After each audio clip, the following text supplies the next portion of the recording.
Fast forward, you come over to the social swam say, Huxley, a GH Politics Avenue podcast or training because making headlines. The Jim Radio DB Action, our Hanidim Roximo, and AD can you message with my subscribe to the channel. But when you submit my notification bell, share now for friends or answer into me. It can be a medium, best I say you're more writing some more at this point in time. Now, a honorable Afenyo Markins and Amenoka say to a tree ECOWAS Parliament. And Amenoka say Speaker Abambaben, etimi, every a year. Delegation to ECOWAS Parliament. Amanoka say Ghana minority representative ECOWAS Parliament no. Menoka say papai on kan ebim na kufancho ashubebri aba menoka say abejafo attraction asemu omu ejemu pensim o Parliament. At this point in time yemu ngram na ehwe ne yeko one de ba that's why jemre e wa hase. But you see, we are capitalizing on our knowledge of the ECOWAS and Pan-African Parliament to make it difficult for this House. Because in the case of ECOWAS Parliament, if a member is elected, even if his parliament doesn't send him, and he still insists he wants to be a member, the ECOWAS Parliament will support him. And we have a clear example. When a former whip in this House, our colleague opposite, decided to defy leadership. And when he went there, interestingly, the minority there today, who is taking an interim position, was the one who was disadvantaged. And I thought that if for nothing, he should learn from that. He should learn from that history. That being and taking an interim position will come and hand to you one day. This House, if it becomes necessary, we may have to vote and support you. If the minority leader insists he wants to go to ECOWAS, he must be stripped of all the other privileges that the minority leader are supposed to have. We are talking about what we call it, IPU. We are talking about CPA. We are talking about because you see, it is because of those privileges. It is because of those privileges that those leaders don't serve on this.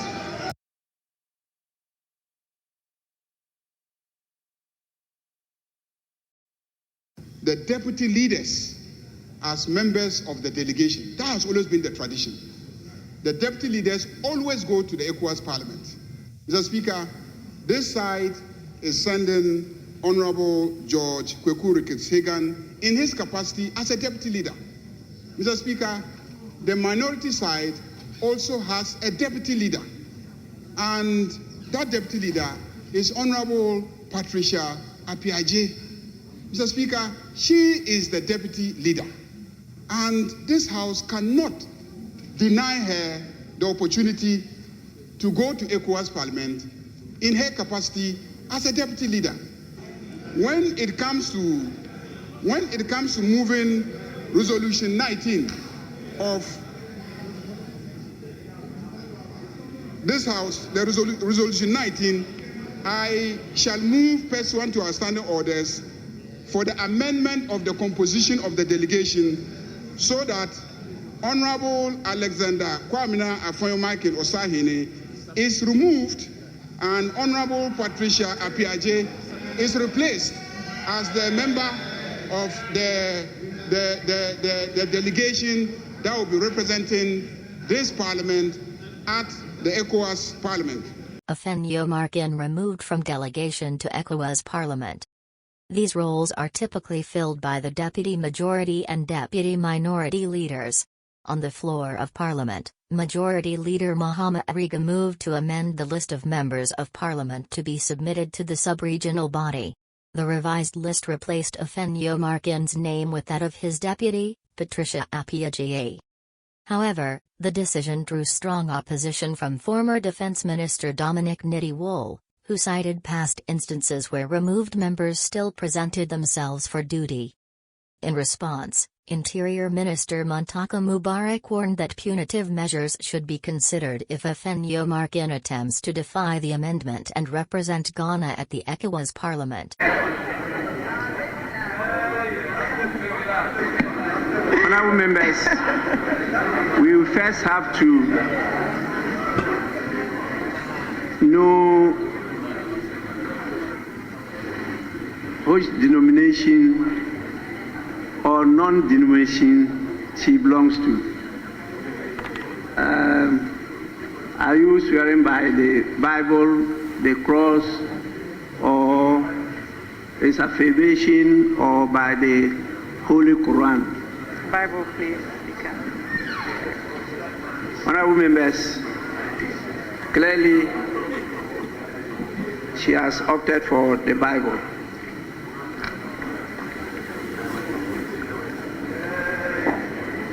So she will swear the oath of a member of Parliament first.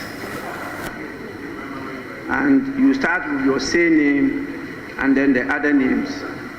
So you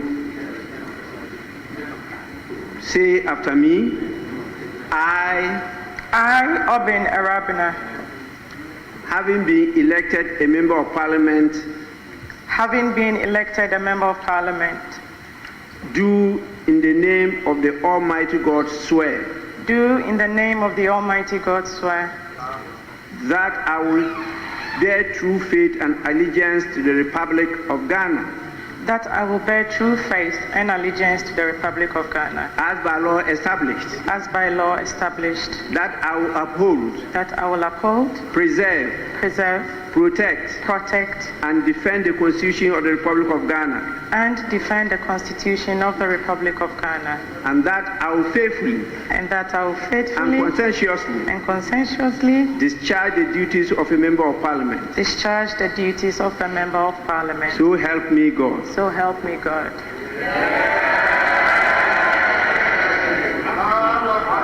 Now you proceed to swear the oath of allegiance. I, Obina Rabina, do in the name of the Almighty God swear. That I will bear true faith. And allegiance to the Republic of Ghana. As by law established. That I will uphold the sovereignty. And integrity of Ghana. And that I will preserve. Protect. And defend the Constitution of the Republic of Ghana. So help me God.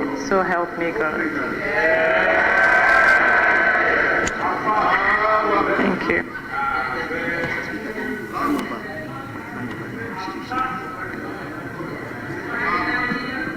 Honorable members, I will now proceed to hand over to her the tools of our work. And so I have the first one being the Constitution of the Republic of Ghana. And the second, the standing orders of the Parliament of Ghana.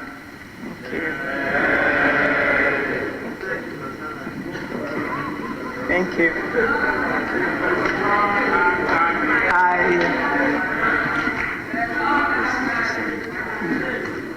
I take this opportunity to congratulate the Honourable Member of Parliament for Ablekuma North constituency for an election.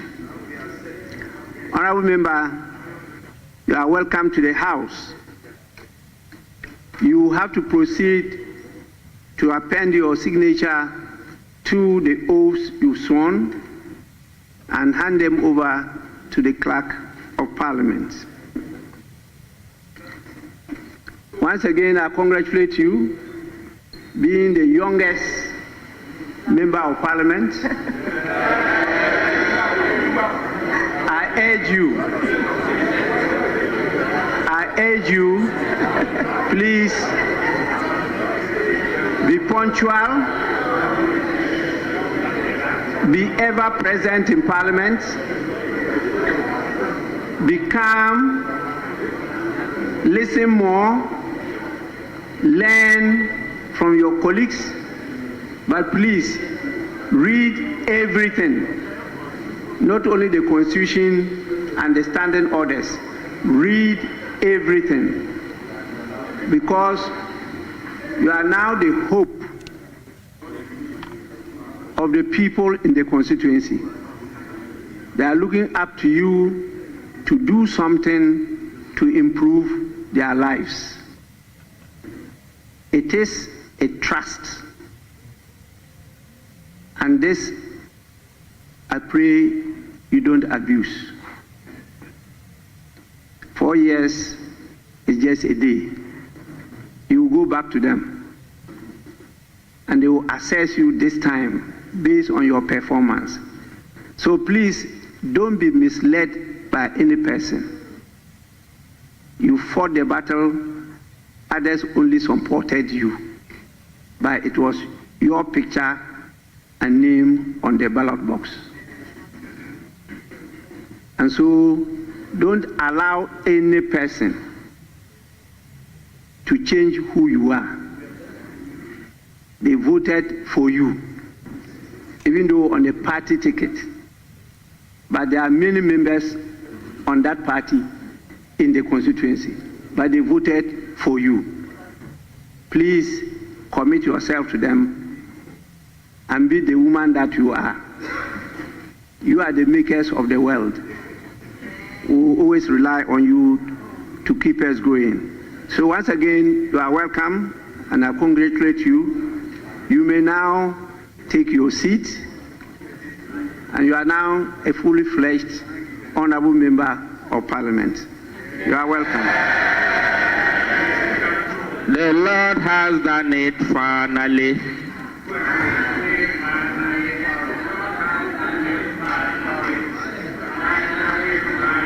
The Lord has done it.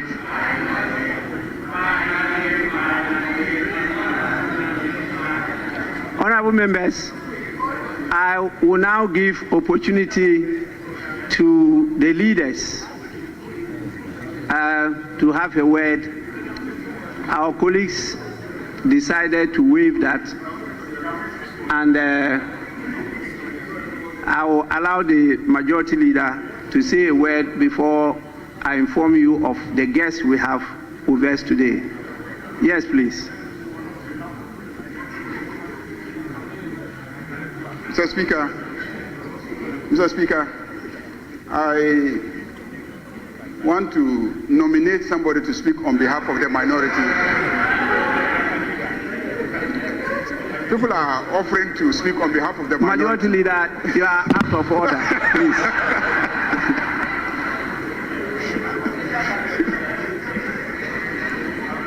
Mr. Speaker,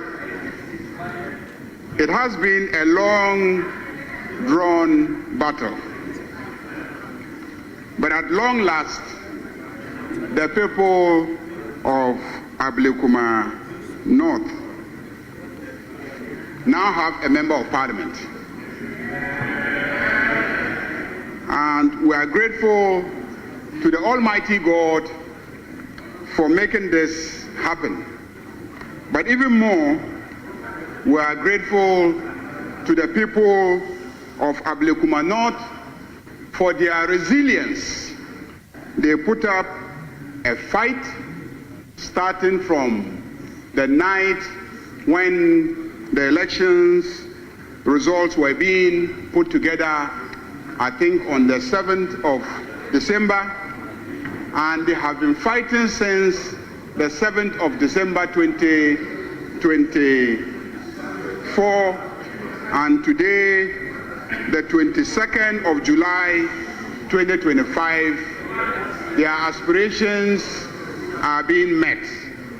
Their desired choice to represent them in the Parliament, the night Parliament, has finally prevailed. And today we see that the young lady has been sworn in. So, Speaker, I want to welcome Honorable Obin Ewurama. She has really fought a hard fight. She has demonstrated what women can do. She has demonstrated what women can do. Very few men can withstand the pressure that this young lady has withstood.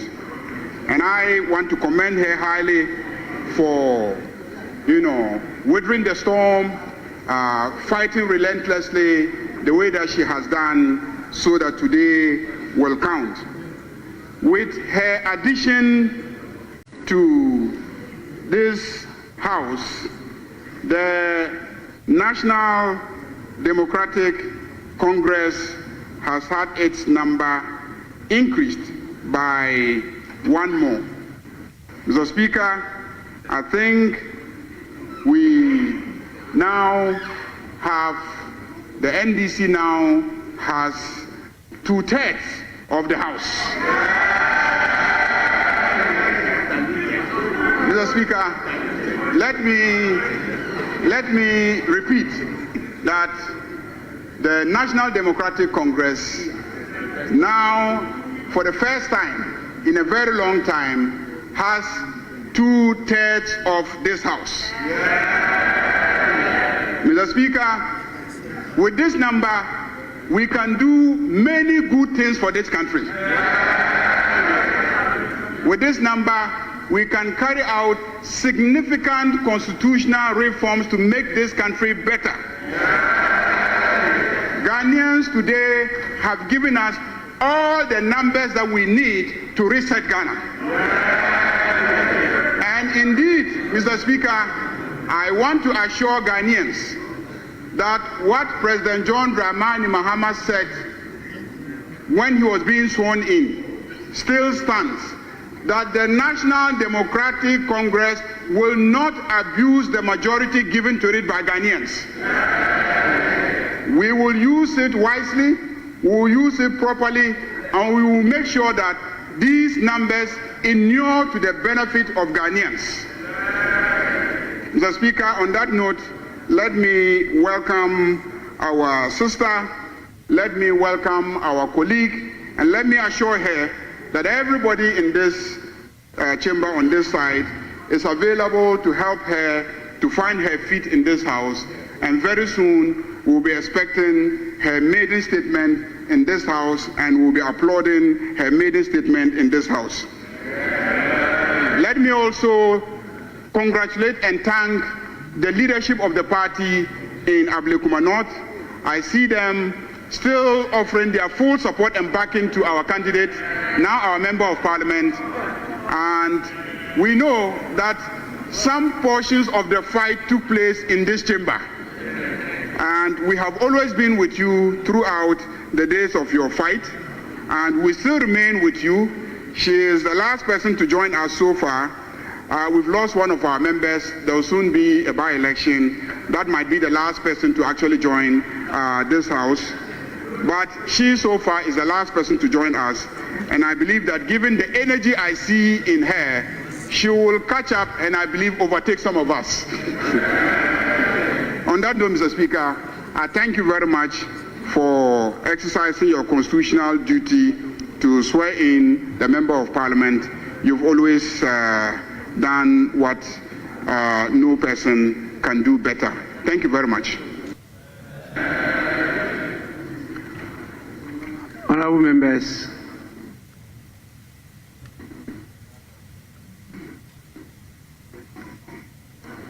we have the of the past,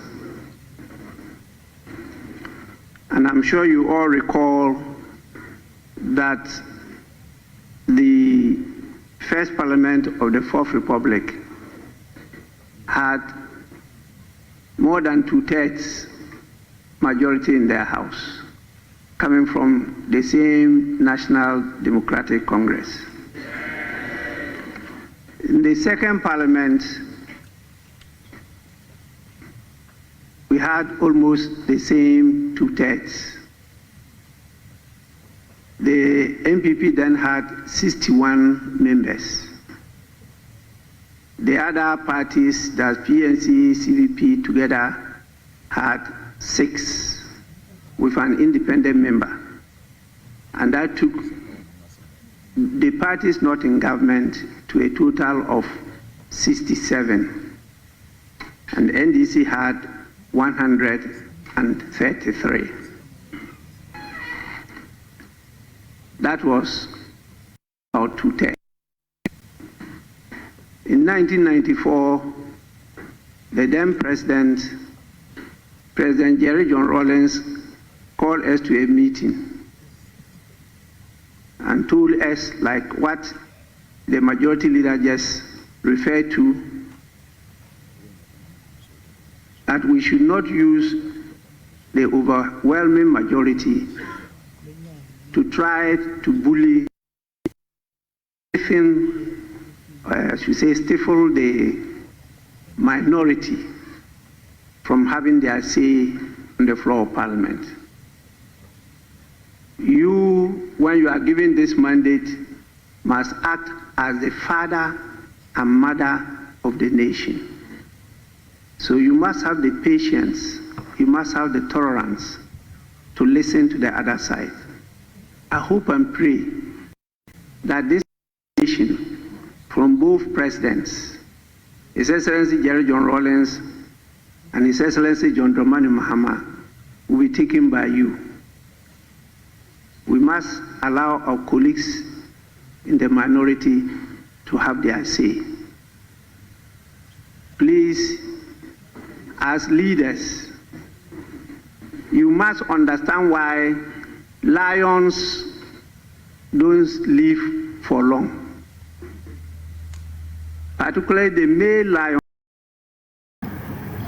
Into way and some of the team course or channel so Mamma was so Jimre or that's any so bad in the Adumbia Dominion. Yeah, and she may not in sign and small or question so crime. But I say so Jimre or say, AGH Politics Avenue. Subscribe.